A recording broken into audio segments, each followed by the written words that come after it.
السلام عليكم ورحمة الله وبركاته. الحمد لله وكفى والصلاة والسلام على رسوله المصطفى ما بعد. قال الله تعالى: قد سمع الله قول التي تجادلك في زوجها وتشتكي إلى الله والله يسمع تحاوركما إن الله سميع بصير. قال نبينا صلى الله عليه وسلم: ما أكرم شاب شيخا لسنه إلا قيل الله له من يكرمه عند سنه أو كما قال عليه الصلاة والسلام. سبحانك لا علم لنا إلا ما علمتنا إنك أنت العليم الحكيم. ربي زدني علما وارزقني فهما. ربي يسر ولا تعسر. ربي تمم بالخير. ربي اشرح لي صدري ويسر لي أمري وحلل عقدة من لساني يفقهوا قولي.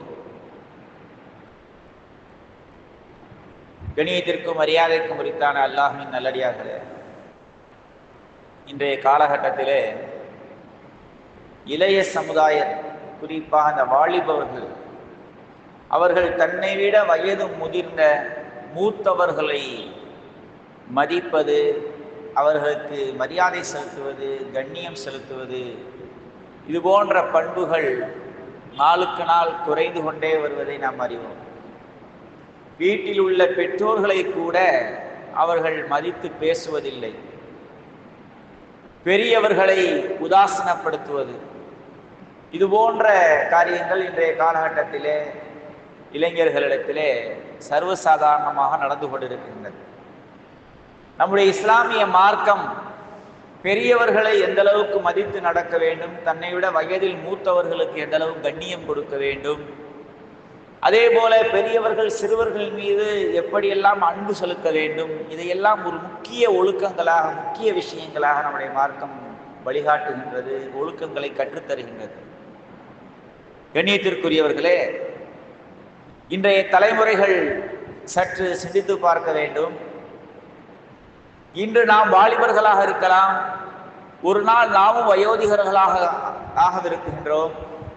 இன்றும் நம்மை விட மூத்தவர்களை மதித்து நடந்தால்தான் நாளை நாம் வயோதிகத்தை அடையும் பொழுது அந்த வாலிபர்கள் நம்மை மதித்து நடப்பார்கள் என்கின்ற சிந்தனை அவர்களுக்கு வர வேண்டும். ஏதோ எடுத்தோம் கவிழ்த்தோம் என்று பெரியவர்களை உதாசீனப்படுத்தி நடந்து கொள்ளும் பொழுது இன்றைக்கு இவர்கள் செய்யக்கூடிய செயல் நாளைக்கு இவர்களுக்கே வந்து சேரும். நாம் இன்று இவர்களை மதித்து நடந்தால்தான் நாளை நாம் முதியவர்களாக ஆகும்போது நம்மை இளைஞர்கள் மதித்து நடப்பார்கள் என்ற உணர்வு வர வேண்டும். ரசூலுல்லாஹி ஸல்லல்லாஹு அலைஹி வஸல்லம் அவர்கள் ஒரு ஹதீஸிலே சொல்லி காண்பிக்கிறார்கள்: மா அக்ரம ஷாபுன் ஷைஹன் லிசின்னிஹி. ஒரு வாலிபன் பெரியவர்களை மதித்து நடப்பான் என்றால் இல்லா கையல்லாஹு லஹு மையகுரிமு இன்த சின்னிஹி. இவர் வயது முதிர்ந்த நிலையில், இந்த வாலிபன் வயது முதிர்ந்த நிலையை அடையும் பொழுது இவனை மதிக்கக்கூடிய, கண்ணியம் செய்யக்கூடியவர்களை அல்லாஹ் உருவாக்குவான் என்று நபி ஸல்லல்லாஹு அலைஹி வஸல்லம். இவர்கள் நல்ல முறையிலே தன்னை விட வயது முதிர்ந்தவர்களை, மூத்தவர்களை மதித்து நடந்தால்தான் இவர்கள் வயதாகும் பொழுது இவர்களுக்கு கீழ் உள்ளவர்கள் இவர்களை மதித்து நடப்பார்கள். அப்படிப்பட்ட நிலையை அல்லாஹ் உருவாக்குவான். இன்னொரு ஹதீஸ்: மல்லம் யர்ஹம் ஸகீரனா. யார் ஒருவர் சிறுவர்கள் மீது அன்பு காட்டவில்லையோ, சிறுவர்கள் தன்னை விட வயது குறைந்தவர்கள் மீது அன்பு காட்டவில்லையோ, வயரிஃபு ஹக்க கபீரனா, தன்னை விட வயதில் மூத்தவர்களின் மீதுடைய உரிமைகளை, அவர்களுக்குரிய மரியாதைகளை அறிந்து இவர்கள் செயல்படவில்லையோ, ஃபலைஸ மின்னா, அவர்கள் நம்மை சார்ந்தவர்கள் அல்ல, அதாவது உண்மையான மூமினே அல்ல என்று சொல்லி காட்டுகிறார். இப்போ சிறுவர்கள் மீது பெரியவர்கள் அன்பு செலுத்தணும், இரக்கம் காட்டணும், பெரியவர்களை வயதில் குறைந்தவர்கள் மதித்து நடக்கணும். இந்த நிலை இருந்தால் எந்த பிரச்சனையும் வராது. இன்னைக்கு மாமியா மருமக சண்டை வருது, இதே சிந்திச்சு பார்க்கலாம். மருமகள் தன்னை விட வயதில் குறைந்தவர்கள் தான், அவர்கள் மீது பெரியவர்கள் அன்பு செலுத்துறது. சின்ன சின்ன தவறு, சரி பரவாயில்லம்மா, இது இப்படி செய்து கொள். தன் பிள்ளையை எப்படி பக்குவப்படுத்துவோமோ அதுபோன்று அவர்கள் அன்பு காட்டி பக்குவப்படுத்தி அவர்கள் மீது பாசமாக நடந்து கொள்வது. சரி, மாமியார் மாமனார் தன்னை விட வயதில் மூத்தவர்கள், அனுபவசாலிகள். அவர்கள் ஒன்றை சொன்னால் பெரியவர்கள் சொல்வதை நல்லதுக்குத்தான் சொல்கிறார்கள் என்று அதை ஒரு புத்திமதியாக எடுத்துக்கொண்டு செயல்படுவது, அவர்களுக்கு மரியாதை செலுத்துவது, அவர்களுக்கு பணிவிடை செய்வது, இது போன்ற செயல்பாடுகள் அந்த மருமகளிடத்தில் இருக்கும் என்றால் குடும்பத்திலே ஒரு சுமூகமான நிலை, ஒரு ஒற்றுமையான நிலை, நல்ல ஒரு நிலை அங்கே ஏற்படும். இணையத்திற்குரிய இந்த ஹதீஸை நாம் சற்று ஆழமாக சிந்தித்து பார்க்க வேண்டும். இப்னு உமர் ரலியல்லாஹு தஆலா அன்ஹு மிகப்பெரிய கல்விமானாக இருந்தாங்க. அதிகமான ஹதீஸ்களை அவர்களும் அறிவித்திருக்கிறார்கள். அல்லாஹ் ஸுப்ஹானஹு வ தஆலா அவர்களுக்கு மிகப்பெரிய கல்வி ஆற்றலை தந்தான். சொல்லுகிறார், கிதாபுகள் எழுதுகிறார்கள், இவர்களிடத்திலே இவ்வளவு பெரிய கல்வி அவர்களுக்கு கிடைப்பதற்கு என்ன காரணம் என்று சொல்லும் பொழுது, பெரியவர்களுக்கு மரியாதை செலுத்துவார்கள், கண்ணியம் அதிகமாக கொடுப்பார்களாம். பெரியவர்களுக்கு முன்பு எதையுமே முந்திக்கொண்டு தனக்கு எல்லாம் தெரியும் என்பதை அவர்கள் ஒருபோதும் காட்டிக்கொள்ள மாட்டார்கள், பணிவை வெளிப்படுத்துவார்கள். ஒரு தடவை நபிகள் நாயகம் ஸல்லல்லாஹு அலைஹி வஸல்லம் அவர்கள் சஹாபாக்கள் எல்லாம் அமர்ந்திருக்கும் பொழுது ஒரு கேள்வி ஒன்று கேட்டார்கள். இன்னமின ஷஜரி ஷஜரத்துன், உலகத்திலே ஒரு மரங்களில் ஒரு மரம் ஒன்று இருக்கிறது, லா யஸ்குத்து வரக்குஹா, அந்த மரத்தினுடைய இலை எப்பொழுதுமே தனியாக உதிராதுன்னு சொன்னாங்க. இப்போ மற்ற காலங்கள் எல்லாம், மற்ற மழைகள்லாம் அந்த இலை உதிர் காலம் அந்த காலம் வரும்போது என்ன செய்யும், அந்த இலைகள்லாம் உதிர்ந்துடும். ஆனால் இந்த மரத்தில் அந்த லா யஸ்குத்து வரக்குஹா, அந்த இலை என்ன செய்யாது, உதிராது. ஒன்று வெட்டுனா கொப்போடு நம்ம வெட்டி எடுக்கணும், தானாக தனித்தனியாகலாம் உதிராது. அது என்ன மரம்? வஹிய மிஸ்லுல் முஸ்லிம், அந்த மரம் ஒரு முஸ்லிமினுடைய தன்மையை போன்று, ஒரு முஸ்லிம் எப்படி இருக்க வேண்டும் என்பதற்கு அந்த மரம் உதாரணம் அப்படின்னு சொன்னா விளக்கம் எழுதுகிறார்கள். அந்த மரத்தினுடைய அனைத்து பொருட்களும் அடுத்தவருக்கு பயன் தரக்கூடியதாக இருக்கும். எந்தவித வீணான வேஸ்டானது அந்த மரத்திலிருந்து எதுவுமே இருக்காது. நம்ம சர்வசாதாரணம் நம்மளுடைய நாட்டில் விளையக்கூடிய தென்னை மரத்தை கூட ஒப்பிடலாம். எல்லா அதில் உள்ள அனைத்தும் ஏதோ ஒரு வகையிலே மனிதர்களுக்கு பயன் தரக்கூடியதாக இருக்கின்றது. இப்படிப்பட்ட ஒரு மரம் ஒன்று இருக்குது. எனவே ஒரு முஸ்லீம் அனைத்து மக்களுக்கும் பயன் தரக்கூடியவனாக இருக்க வேண்டுமே ஒழிய பிறருக்கு உதவி செய்யக்கூடியவனாக இருக்க வேண்டுமே ஒழிய அவன் தகாதவனாக பலனற்றவனாக இருக்கக்கூடாது என்பதை உதாரணம் காட்டி அந்த மரம் என்ன மரம் என்று கேட்டார்களாம். இப்போ நபி ஸல்லல்லாஹு அலைஹி வஸல்லம் கேட்டவன் சஹாபாக்களுக்கு தெரியல. அப்போ உமர், அதாவது இந்த இப்னு உமர் ரலியல்லாஹு தஆலா சொல்றாங்க, ஃபவக்கஅன்னாஸு ஃபீ ஷஜரத்தில் பாதியத்தி, மக்கள் ஒவ்வொருத்தரும் அந்த மரமாக இருக்குமோ இந்த மரமாக இருக்குமோ என்று ஒவ்வொன்றாக யோசனை செய்து கொண்டிருந்தாங்க. வக்கஅ ஃபீ நஃப்ஸி அன்னஹா நஹ்லத்துன், என் உள்ளத்திலே ஏற்பட்டது அது பேரிச்ச மரமாகத்தான் இருக்க வேண்டும், பேரித்த மரமாகத்தான் இருக்க வேண்டும் என்ற எண்ணம் என் உள்ளத்தில் ஏற்பட்டது. இருந்தாலும் பெரியவர்கள் எல்லாம் இங்கே அமர்ந்திருக்கிறாங்க. உமர் ரலியல்லாஹு தஆலா அன்ஹு, அபூபக்கர் ரலியல்லாஹு தஆலா அன்ஹு, அப்துல்லாஹ் இப்னு அப்துர் ரஹ்மான் இப்னு அவுஃப் ரலியல்லாஹு தஆலா, இன்னும் எத்தனையோ பெரும் சஹாபாக்கள் எல்லாம் அமர்ந்திருக்கும் பொழுது நாம் சிறுவர், நாம் எப்படி இதற்கு பதிலை சொல்வது என்று வெட்கப்பட்டு அவர்கள் அமர்ந்து கொள்கிறார்கள். நான் வெட்கப்பட்டு என்ன செஞ்சிட்டேன், மூத்தவர்களுக்கு முன்னால் நான் இதை சொல்லக்கூடாது என்று நான் பணிவை வெளிப்படுத்தும் வண்ணமாக வெட்கப்பட்டு அமர்ந்து கொண்டேன். அப்பொழுது சஹாபாக்களே கேட்கிறாங்க, ஃபகாலு யா ரசூலல்லாஹ் உக்பிர்னா பிஹா, அது எந்த மரம்னு சொல்லி நீங்களே சொல்லுங்க என்று கேட்கிறாங்க. அப்பொழுது நபி ஸல்லல்லாஹு அலைஹி அன்-நஹ்லா, அது பேரித்த மரம் என்று ரசூலுல்லாஹ் ஸல்லல்லாஹு அலைஹி சொல்லிட்டாங்க. இப்போ அந்த சபை கலைந்து போய்விட்டது. அதற்கு பிறகு தன்னுடைய தந்தை உமர் ரலியல்லாஹு தஆலா அவர்களிடத்தில் மகன் சொல்கிறார், அருமை தந்தை அவர்களே, அது என்ன மரம் என்பதை என் உள்ளத்தில் தோன்றியது, அது பேரித்த மரம்தான் என்கிற எண்ணம் எனக்கு ஏற்பட்டது. ஆனால் பெரியவர்கள் எல்லாம் இருக்கும் பொழுது நான் எப்படி சொல்வது என்று நான் மரியாதை நிமித்தமாக நான் அதை சொல்லவில்லை, அமர்ந்து கொண்டேன். நீர் அந்த இடத்துல சொல்லியிருந்தால் என் மகன் எவ்வளவு பெரிய கல்விமானாக இருக்கிறான், அறிவாற்றலாக இருக்கிறான் என்று எனக்கு கொஞ்சம் பெருமையாக இருந்திருக்கும் என்பதாக சொன்னாங்களாம். இதற்காக சொல்லுகிறோம் என்றால், ஒரு மரியாதை, பெரியவர்கள் இருக்கும் பொழுது நாம் எப்படி பேசுவது, பெரியவர்களுக்கு முன்பு நாம் எப்படி கருத்துக்கள் சொல்வது என்று அவர்கள் நினைத்து பணிவை வெளிப்படுத்திய ஒரே காரணத்தினால் அல்லாஹ் ஸுப்ஹானஹு வ தஆலா அவர்களுக்கு கல்வியை மேலும் அதிகப்படுத்தினான் என்று சொல்கிறார்கள். கண்ணியத்திற்குரியவர்களே, பெரியவர்களுக்கு முன்பு நாம் எதிர்த்து பேசுவது நல்லதல்ல. பணிவை வெளிப்படுத்தி அவர்களுடைய கருத்துக்களுக்கு முன்னுரிமை வழங்க வேண்டும் என்பது இந்த நிகழ்வின் மூலம் நமக்கு கிடைக்கக்கூடிய ஒரு படிப்பினையாக இருக்கின்றது. அதே போல மாற்று மத ஒரு வயது முதிர்ந்த பெரியவர், அவர்களிடத்தில் ஒரு கண்ணியம் குறைந்து ஒரு நபி நடந்து கொண்ட காரணத்தினால் அல்லாஹ்வே அதை கண்டித்து அவர்களுக்கு கட்டளையிட்டான், கண்டித்தான் என்பதாக கூட ஒரு சம்பவம் ஒன்று இப்ராஹிம் நபியை பற்றி வருகிறது. இப்ராஹிம் அலைஹிஸ்ஸலாத்து வஸ்ஸலாம் அவர்கள் எப்பொழுதுமே ஒரு விருந்தாளி இல்லாமல் சாப்பிட மாட்டார்களாம். அவர்கள் எப்பொழுது சாப்பிட்டாலும் ஒரு விருந்தாளியை தன்னோடு அழைத்துத்தான் அவர்கள் சாப்பிடுவார்கள். அது அவருடைய வளமையாக இருந்தது. ஒரு முறை அவர்களுக்கு எந்த விருந்தாளியும் கிடைக்கவில்லை. ஒரு மஜூசி, நெருப்பை வணங்கக்கூடியவர், அவர் வயது முதிர்ந்த 70 வயது உடைய ஒரு முதியவர், அவரை விருந்தாளியாக அழைத்து வருகிறார்கள். அவருக்கு உணவு வைத்துவிட்டு பிஸ்மில்லாஹிர் ரஹ்மானிர் ரஹீம் என்று சொல்லி இப்ராஹிம் நபி சாப்பிடுகிறார்கள். அவர் பிஸ்மில்லா சொல்லாமல் சாப்பிட ஆரம்பிக்கிறார். இப்ராஹிம் நபி சொன்னாங்க, பிஸ்மில்லான்னு சொல்லி சாப்பிடுங்க. இல்லை, நான் சொல்ல மாட்டேன், அது உங்களுடைய இறைவனுடைய பெயர், நான் அதை சொல்ல மாட்டேன் என்பதாக மறுத்து விடுகிறார்கள். அப்படியானால் இந்த உணவை நான் உனக்கு தரமாட்டேன் என்று வாங்கிக் கொள்கிறார்கள். அந்த முதியவரும் எழுந்து சென்று விடுகிறார். அல்லாஹ் ஜிப்ரீல் அலைஹிஸ்ஸலாத்து வஸ்ஸலாம் சொல்லி அனுப்பினானா, நபியே 70 வருடங்களாக இவர் பிஸ்மில்லா சொல்லாமல் தான் சாப்பிட்டுக் கொண்டிருக்கிறார், நான் இவருக்கு உணவளித்துக் கொண்டிருக்கிறேன். ஒரு முறை இவர் பிஸ்மில்லா சொல்லாத காரணத்தினால் அவருடைய கண்ணியம் கருதி, அவருடைய முதிர்ச்சியான அந்த வயதையும் கருத்தில் கொள்ளாமல் நீர் உணவை பிடுங்கிக் கொண்டாயே, வாங்கிக் கொண்டாயே, இவ்வாறு செய்யாதீர் என்று அல்லாஹ் ஜிப்ரீல் அலைஹிஸ்ஸலாத்து வஸ்ஸலாம் மூலமாக வஹி அறிவித்தார். உடனே இப்ராஹிம் நபி போனாங்க.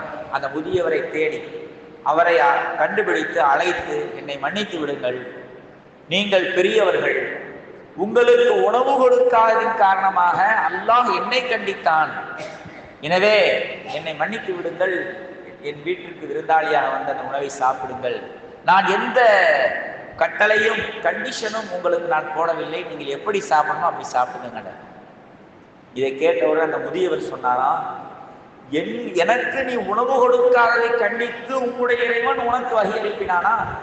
அந்த அளவுக்கு பெரியவர்களை மதித்து நடக்க வேண்டும், கண்ணியம் செய்ய வேண்டும் என்று உங்களுடைய மார்க்கத்தில் சொல்லப்பட்டிருக்கிறதா? இப்படிப்பட்ட உன்னதமான மார்க்கத்தை நான் ஏன் ஏற்காமல் இருக்கின்றேன் என்று சொல்லி அவர் நபியை ஏற்றுக்கொண்டு முஸ்லீமாக மாறிவிட்டார் என்பதாக தஃசீர்களிலே எழுதுகிறார்.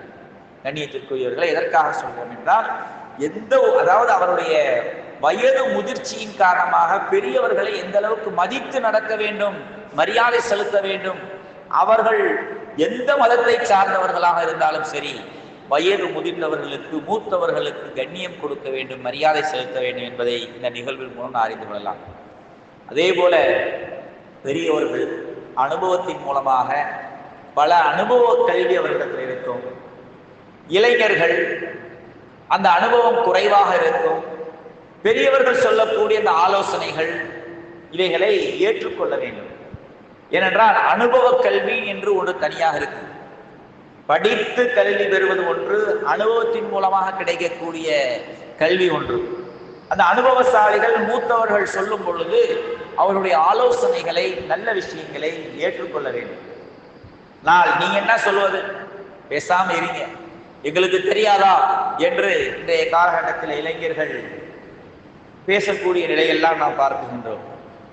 கண்ணியத்திற்குரிய உமர் ரலியல்லாஹு தஆலா அன்ஹு வயது முதிர்ந்த மூத்தவர்கள் அவர்களிடத்தில் பேசினால் என்ன வேலைகள் இருந்தாலும் அதை விட்டுவிட்டு அவர்கள் சொல்லக்கூடிய உபதேசங்கள், ஆலோசனைகளுக்கு முன்னுரிமை வழங்குவார்களாம்.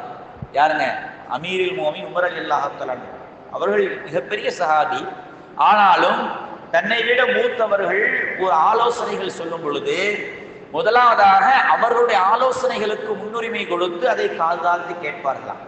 உமர் ரலியல்லாஹு தஆலா அன்ஹு தங்களுடைய படையோடு ஒரு முறை பிரயாணத்தில் இருக்கிறார்கள். போய்கொண்டிருக்கும் பொழுது ஒரு வயதான பெண்மணி அவர்களை வழிமறித்து இடையில் பேச்சு கொடுக்கிறார்கள், பேசுகின்றார்கள். அவர்களுடைய பேச்சை, உபதேசத்தை நீண்ட நேரம் அமைதியா கேட்கிறாங்க. யாருங்க? உமர் ரலியல்லாஹு தஆலா. எனக்கு வேலை இருக்கு, முக்கியமாக நான் படையெடுத்து சென்று கொண்டு இருக்கிறேன், இப்பொழுது போய் என்னை பேசுகிறாய், இன்னொரு நாளைக்கு பேசலாம் என்றெல்லாம் சொல்லலை. இந்த படையை அப்படியே நிறுத்திவிட்டு இந்த பெண்மணியினுடைய பேச்சை கால்தாழ்த்தி ரொம்ப நேரம் கேட்கிறாங்க. அந்த பெண்மணியாக உபதேசத்தை முடித்து பிறகுதான் இவங்க அங்கிருந்து கிளம்புறாங்க. உடன் இருந்தவர்கள் கேட்டார்களா, இந்த வயதான பெண்மணியிடத்திலே இவ்வளவு நேரம் இந்த சூழ்நிலையில் நீங்கள் பேசிக்கொண்டிருக்க வேண்டுமா, அவர்களுக்கு இந்த அளவுக்கு முக்கியத்துவம் கொடுக்க வேண்டுமா என்று கேட்ட பொழுது அவங்க சொன்னாங்களாம், இவர்கள் யார் தெரியுமா? ஹவுலா ரலியல்லாஹு தஆலா அன்ஹா என்கின்ற பெண்மணி. இவர்கள் விஷயமாகத்தான் அல்லாஹ் தஆலா குர்ஆனில் ஒரு வசனத்தை இறக்கி வச்சான். கத் சமிஅ அல்லாஹு கௌலல்லதி துஜாதிலுக ஃபீ ஜௌஜிஹா என்கிற 28வது ஜுஸு. அந்த 28வது ஜுஸுனுடைய முதல் வசனம் இவர்கள் சம்பந்தமாகவே அல்லாஹ் இறக்கி வைத்தான். அல்லாஹ் தஆலாவே இவர்களுடைய பேச்சை 7 வானங்களுக்கு மேல் அர்ஷின் மீது அமர்ந்திருக்கக்கூடிய அல்லாஹ் இவர்களுடைய பேச்சை காதாழ்த்தி கேட்டேன் என்று அவன் வஹியறிவித்திருக்கும் பொழுது நான் எப்படி இவருடைய பேச்சை கேட்காமல் நான் புறக்கணித்து செல்வேன்? ஒரு நாள் முழுவதும் இவர்கள் எனக்கு உபதேசம் செய்து கொண்டிருந்தாலும் அதை கேட்டுவிட்டுத்தான் நான் செல்வேன் என்பதாக சொன்னாங்க. அப்படி என்ன இவர்கள், என்ன விஷயமாக இவர்களை அல்லாஹ் தஆலா இவர்களுடைய பேச்சை காதாழ்த்தி கேட்டான்? தஃசீரிலே வருகிறது, இவர்களுடைய கணவர் இவர்களை ஒரு வார்த்தை சொல்லிவிட்டார், லிஹார் செய்து விட்டார். லிஹார்னு சொன்னாக்க, நீங்க இந்த மனைவியை பார்த்து நீ என் தாயை போல அப்படின்னு சொல்லிடுறது. என் தாய் எப்படி எனக்கு ஹராமோ அது மாதிரி நீ என் தாயை போல, உன் முதுகு என் தாயை போல எனக்கு என்பதாக சொல்லிவிடுவது. சொல்லிவிட்டால் அந்த காலத்தால் தலாக் நிகழ்ந்துவிடும், அது விவாகரத்தாக ஆயிடும். அப்ப இந்த பெண்மணி ரசூலுல்லாஹி ஸல்லல்லாஹு அலைஹி வஸல்லம் அவர்கள் கவலையோடு வந்து சொன்னாங்க, யா ரசூலல்லாஹ், என்னுடைய கணவர் இப்படி என்னை லிஹார் செய்து விட்டார், என் தாயை போல என்று என்னை பார்த்து சொல்லிவிட்டார், எனக்கு வயது முதிர்ச்சி, நான் இருக்கின்றேன், எனக்கு பிள்ளைகளும் இருக்கின்றார்கள், இந்த நிலையில் என் நிலை என்ன, நான் என்ன செய்வது, என்னை இப்படி விவாகரத்து செய்து விட்டாரே என்று முறையிடுகிறார்கள். நபி ஸல்லல்லாஹு அலைஹி வஸல்லம் அவர்கள் சொன்னாங்களா, இதுவரைக்கும் சட்டம் இதுதான், இப்படி உன் கணவர் சொல்லிவிட்டால் இதன் மூலமாக, இந்த வார்த்தையின் மூலமாக தலாக் நிகழ்ந்துவிடும், இதுதான் சட்டம். ஆனால் இதற்கு பிறகு அல்லாஹ் இந்த சட்டத்தை மாற்றி ஏதாவது விஷயமாக வஹி அனுப்பினால், சட்டம் புதிய சட்டம் வந்தால் அதை பற்றி நாம் யோசிப்போம் என்று சொல்லிவிட்டார். இதுவரை உள்ள சட்டம் தலாக் நிகழ்ந்து போச்சு என்பதாகத்தான் சொன்னார். அந்த பெண்மணி அல்லாஹ்விடத்திலே சஜிதாவில் விழுந்து மன்றாடி அழுது புலம்பி, யா அல்லாஹ், என்னை மன்னித்து விடு, எனக்கு இப்படிப்பட்ட நிலை, என் சம்பந்தமாக நீ என்ன தீர்ப்பு வழங்குகின்றாய், யா அல்லாஹ், எனக்கு தெளிவாக நீ பெருமானாருக்கு நீ வஹி அனுப்பு என்று மன்றாடுகிறார். அல்லாஹ் தஆலா இந்த மன்றாட்டத்தை, இந்த துஆவை ஏற்றுக்கொண்டு இந்த வசனத்தை பெருமானார் ரசூலுல்லாஹி ஸல்லல்லாஹு அலைஹி வஸல்லம் அவர்களுக்கு இறக்கி வைத்தான். கத் சமிஅ அல்லாஹு கௌலல்லதி துஜாதிலுக ஃபீ ஜௌஜிஹா, நபியே, தன் கணவன் விஷயமாக உம்மிடத்திலே வந்து முறையிட்டார்களே, அந்த பெண்ணினுடைய சொல்லை அல்லாஹ் செவியேற்றான், அல்லாஹ் அதை கேட்டுவிட்டான். அந்த பெண்ணை அந்த கணவன் லிஹார் செய்திருந்தால் அது தவறுதான், ஆனால் இதன் மூலம் தலாக் நிகழாது, தலாக் ஏற்படாது. ஆனால் இந்த காரியத்தை செய்ததற்காக அந்த கணவன் பரிகாரம் செலுத்த வேண்டும், அதற்குரிய பரிகாரத்தை நிறைவேற்ற வேண்டும். ஆனால் தலாக் நிகழாது, அவர்கள் பரிகாரம் செய்துவிட்டு சேர்ந்து வாழலாம் என்கின்ற சட்டத்தை அல்லாஹ் தஆலா அதற்கு பிறகு இந்த வசனத்தின் மூலம் இறக்கி வச்சான். இப்படிப்பட்ட ஒரு சட்டம் இறங்குவதற்கு இந்த பெண்மணி தான் காரணமாக இருந்தார்கள் என்பதை சொல்லிவிட்டு, இப்படிப்பட்ட இந்த பெண்ணினுடைய சொல்லை அரிசியில் இருக்கக்கூடிய அல்லாஹ் கால்தாழ்த்தி கேட்ட நிலையில், நான் இவர்களுடைய வார்த்தை, இவர்களுடைய கண்ணியம் கருதி இந்த பெண்ணுடைய உபதேசத்தை கேட்காமல் நான் எப்படி செல்வேன்? எனவே பெரியவர்களை மதித்து அவர்களுடைய உபதேசங்கள், அவருடைய ஆலோசனைகளை கேட்டு நடக்க வேண்டும் என்று உமர் ரலியல்லாஹு தஆலா அவர்களும் சொல்லி காமிச்சாங்க. கண்ணியத்திற்குரிய மூத்தவர்களிடம் எப்படி நடந்து கொள்ள வேண்டும்?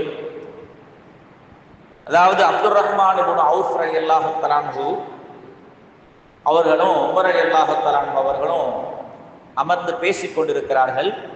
அந்த நேரத்தில் 2 வாலிபர்கள் அங்கே வருகிறார்கள். அதிலே ஒருவர் உமர் ரலியல்லாஹு தஆலா அவர்களிடத்திலே ஒரு கேள்வி ஒன்றை கேட்டார். நான் உம்ரா செய்ய வேண்டும், அது சம்பந்தமான எனக்கு சில சந்தேகங்கள் இருக்கிறது, அதற்கு எனக்கு விளக்கம் தாருங்கள் என்று கேட்டார். உமர் ரலியல்லாஹு தஆலா அவர்கள் அதற்கு கேட்ட கேள்விக்கு விளக்கம் கொடுத்தார்கள். கொடுத்துவிட்டு அருகில் இருந்த அப்துர் ரஹ்மான் இப்னு அவுஃப் ரலியல்லாஹு தஆலா அவர்களிடத்திலே, நான் சொன்னது சரிதானே, இந்த சட்டங்கள் எல்லாம் இதுல ஏதாவது தவறுகள் இருக்குதா, சரியாகத்தானா சொன்னேன் என்பதாக கேட்டாங்க. ஆம், சரியாகத்தான் சொன்னீர்கள் என்று அவங்க பதில் சொல்றாங்க. இந்த வாலிபர்கள்ல கேள்வி கேட்டார் அல்லவா, அவரும் இன்னொரு வாலிபர் வந்தார்ல, அவர் சொன்னாராம், உமர் ரலியல்லாஹு தஆலா அமீருல் முஃமினீனாக இருக்கிறாங்க, அவர்களுக்கு இந்த சட்டம் தெரியவில்லையோ, அதனாலதான் பக்கத்தில் அருகில் இருக்கக்கூடிய அப்துர் ரஹ்மான் இப்னு அவுஃப் ரலியல்லாஹு தஆலா அவரிடத்துல நான் சொன்னது சரிதானான்னு கேட்டுக்கிறாரு என்பதாக ஒரு தாழ்வாக கருதி அவர் அந்த வார்த்தையை சொல்லிட்டார். இதை உமர் ரலியல்லாஹு தஆலா கேட்ட உடனே அவரை அழைத்து அவருக்கு நீ எப்படி இப்படிப்பட்ட ஒரு வார்த்தையை சொல்லலாம் என்று கண்டித்தார்கள். கண்டிக்கும் போது இந்த வாலிபர் சொன்னார், சரி என்னை மன்னித்து விடுங்கள், நான் அறியாமல் சொல்லிவிட்டேன் என்பதாக சொன்னார். அந்த நேரத்தில் அந்த 2 வாலிபர்களுக்கும் உமர் ரலியல்லாஹு தஆலா உபதேசம் செய்தார்களாம், அதாவது நம்மை விட வயது மூத்தவர்களை நீங்கள் கண்ணியத்தோடு பேச வேண்டும், அவர்களிடத்தில் எப்படி நடந்து கொள்ள வேண்டும், எப்படி பேச வேண்டும் என்பதை அறிந்து அவர்களை இழிவாக கருதிவிடாமல் நீங்கள் நடந்து கொள்ள வேண்டும் என்று அவர்களுக்கு அறிவுரை செய்து அனுப்பினார்கள் என்பதாக கிதாபுகளிலே காணப்படுகிறது. இன்னொரு ஹதீஸ்ல வருது, உமர் ஒரு மனிதனிடத்தில் 10 குணங்கள் இருக்குது, அதுல 9 குணங்கள் நல்லவையாக இருந்து அதுல ஒரே ஒரு குணம் கெட்ட குணமாக இருந்தால் இந்த 9ஐயும் அந்த கெட்ட குணம் கெடுத்து விடும் என்பதாக சொல்லி உபதேசம் செய்தார்கள். எனவே நல்ல குணங்களை நம்மிடத்தில் வரவழைத்துக் கொள்ள வேண்டும், பெரியவர்களை மதித்து நடக்க வேண்டும், சிறுவர்கள் மீது அன்பு செலுத்த வேண்டும். அதே போல பெரியவர்களை மதித்து நடக்கக்கூடிய விஷயத்திலே கல்வி கற்றவர்களுக்கும் ஒரு தனி மரியாதை உண்டு. அவர்களுக்கு என்று நபிகள் நாயகம் ஸல்லல்லாஹு அலைஹி வஸல்லம் அவர்களும் சரி, சஹாபாக்களும் சரி, மார்க்க கல்வியை கற்ற அறிஞர்களுக்கு ஒரு தனி மரியாதை கொடுப்பார்கள். அதுபோன்று அந்த எப்படி பெரியவர்களை நாம் மதித்து நடக்குகின்றோமோ அதுபோன்று கல்விமான்களையும் மதித்து நடக்க வேண்டும் என்று சொல்லப்பட்டிருக்கிறது. இப்னு அப்பாஸ் ரலியல்லாஹு தஆலா அவர்கள் ஒரு ஹதீஸ், அதனுடைய விளக்கம் அவர்களுக்கு தெரிய வேண்டும் என்பதற்காக வேண்டி நீண்ட தூரம் பிரயாணம் செய்து, அதாவது உபய் இப்னு கஅப் ரலியல்லாஹு தஆலா அவருடைய வீட்டுக்கு செல்கிறார்கள். அவர்களுடைய வீடு பூட்டப்பட்டிருக்கிறது. அந்த நேரத்திலே வீட்டையும் தட்டவில்லை, கதவை தட்டவில்லை, வாசலிலே அமர்ந்து கொள்கிறார்கள். நீண்ட நேரத்திற்கு பிறகு கதவு திறக்கப்பட்டு வாசலில் இப்னு அப்பாஸ் ரலியல்லாஹு தஆலா அவர்கள் அமர்ந்திருப்பதை பார்த்த உபய் ரலியல்லாஹு தஆலா, நீங்கள் பெருமானார் ரசூலுல்லாஹி ஸல்லல்லாஹு அலைஹி வஸல்லம் குடும்பத்தை சார்ந்தவர்கள், தாங்கள் இவ்வளவு நேரம் ஏன் காத்திருக்க வேண்டும், தாங்கள் என் வீட்டு கதவை தட்டி என்னை அழைத்திருக்கலாமே.